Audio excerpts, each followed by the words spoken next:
Senior सहाफ़ी और तजियाकार रऊफ क्लासरा के मुताबिक शेख रशीद अहमद ने कहा है साबिक वज़ीर-ए-आज़म इमरान खान पर 190 मिलियन पाउंड फैसले का कोई असर नहीं हुआ। मतलब इन्हें कोई परवाह नहीं है कि इन्हें इस स्कैंडल में 14 साल और इनकी बेगम को 7 बरस कैद की सजा सुनाई गई है। सुबह से ये खबर पढ़कर सोच रहा हूँ कि क्या इमरान खान अकेला है जिसे स्कैंडल और इस पर होने वाली सजा से कोई फर्क नहीं पड़ा और वो मुतमईन है। क्या सिर्फ अकेले इमरान खान को शर्मिंदा होना चाहिए? क्या आसिफ जरदारी या नवाज शरीफ, शहबाज शरीफ और हमजा शहबाज को कभी कोई फर्क पड़ा जब इनके स्कैंडल सामने आए थे कि अब खान को पड़ेगा? इन सब को छोड़ें, किसी भी एक शख्स का नाम लें जिसे आज तक कोई फर्क पड़ा हो। क्या हाकिम बनने के इन ख्वाहिशमंदों के फॉलोअर्स या वोटर्स को कभी फर्क पड़ा कि इनका लीडर किसी स्कैंडल में मुलव्विस है, इसने इनके एतबार का कत्ल किया है, इनका जो इस पर भरोसा था इसे तोड़ा है, जिसे वो बादशाह समझ बैठे थे, महान और नेक इंसान समझते थे, वो तो इनकी तरह का ही आम बंदा निकल आया जो आते जाते दाव लगाने और माल हड़पने पर यकीन रखता है। जरूरत पर मजहब का तड़का भी लगा लेता है ताकि अवाम मुतमईन रहें कि वो कितना पारसा इंसान है। वही फिल्मी डायलॉग याद आता है कि चोरी मेरा पेशा, नमाज मेरा ईमान है। मुझे आज तक समझ नहीं आई कि लोग मजहब का प्रचार और 2 नंबरी एक साथ कैसे कर लेते हैं।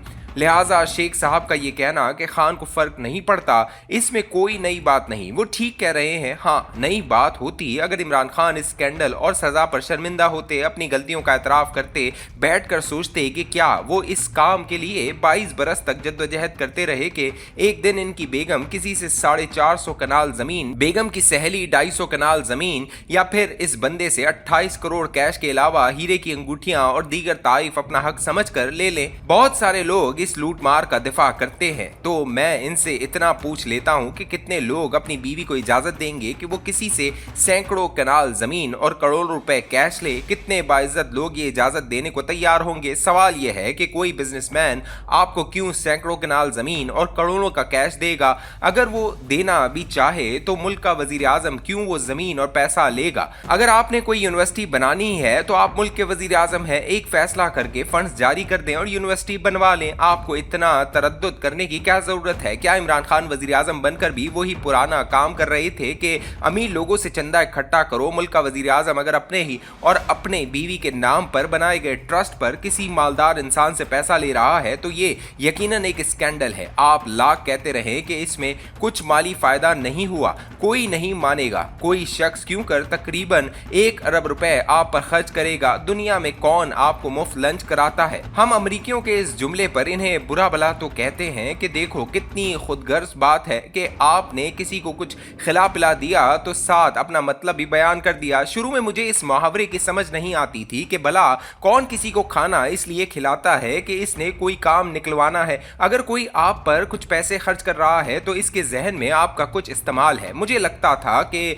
किसी को खिलाना पिलाना तो एक खूबसूरत इंसान का वस्फ है। इससे ज्यादा खूबसूरत बात क्या हो सकती है कि आपका दस्तरख्वान वसी हो। बात दस्तरखान की हुई तो दूसरी तरफ चल पड़ेगी, लेकिन मुझे जिंदगी में जिन लोगों के बड़े दस्तरख्वान देखने का इत्तफाक हुआ, इनमें डॉक्टर जफर अल्ताफ, अशर शरीफ, मेजर आमिर, मियां आमिर महमूद साहब सर फहरिस्त हैं और इन सब को किसी से कोई सरोकार नहीं था। बस ये दोस्तों को इकट्ठा करके और इन्हें खाना खिलाकर खुशी महसूस करते थे और करते हैं। लेकिन अमरीकियों का मानना है कि अगर कोई वाजिबी वाकफियत रखने वाला आपको लंच करा रहा है तो वो आपसे जरूर कोई काम लेना चाहता है। मतलब हर काम की एक कीमत है, इस लंच की भी एक कीमत है जो आपको अदा करनी है। जब बेनजीर भुट्टो बैरून मुल्क नेकलेस की शॉपिंग किसी और शख्स के क्रेडिट कार्ड से कर रही थी तो क्या इन्हें इल्म न था कि इसकी कोई ना कोई कीमत होगी जो इन्हें अदा करनी पड़ सकती है? आसिफ जरदारी साहब जब $60 मिलियन स्कैंडल का सामना कर रहे थे तो इसकी भी एक कीमत थी जो यूसुफ रजा गिलानी ने अदा की थी जब उन्होंने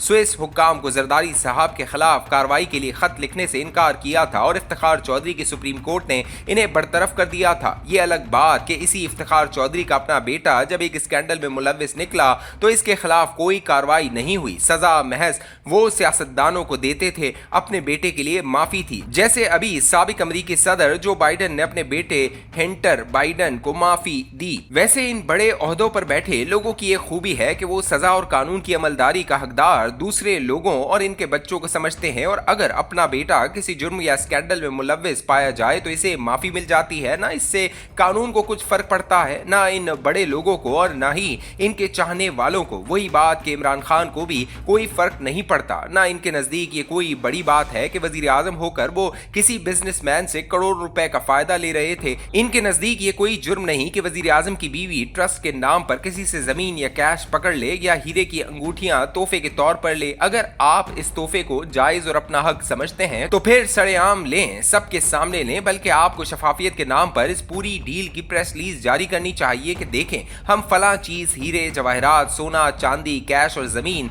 सब कुछ ले रहे हैं। अगर आपको लगता है कि ये सब कुछ जायज है तो फिर पूरी डील, चंदा, जमीन, हीरे जवाहरात और अंगूठियां क्यों छुपा रहे हैं? ये खबर तो अखबार में ब्रेक हुई तो लोगों को पता चला कि क्या वारदात डाली गई है। अक्सर बड़े लोगों का ख्याल, बल्कि इन्हें यकीन होता है कि वो कोई भी वारदात करते रहे, किसी को पता नहीं चलेगा। शरीफ खानदान ने 1992 में जो ऑफशोर कंपनियां ये सोचकर बनाई थी कि इनका किसी को पता नहीं चलेगा, वो 24 साल बाद 2016 में सामने आ गई। आसिफ जरदारी को भी यकीन था कि इनके $60 मिलियन का किसी को इल्म नहीं होगा। बेनजीर भुट्टो सरे महल के हवाले से इनकारी रही कि इनकी मिल्कियत है। बाद में इसे बेचकर दुबई में एक और महल खरीदा गया, मगर इसमें वो चंद माह भी न रह सकी। अब इमरान खान और इनकी अहलिया भी यही सोचकर ट्रस्ट बनाकर करोड़ों रुपए लिए बैठे थे कि ये राज हमेशा राज ही रहेगा। हम सबको दूसरों के राज सामने आते अच्छे लगते हैं, लेकिन जब अपने राज सामने आ जाएं तो हम कहते हैं कि हमें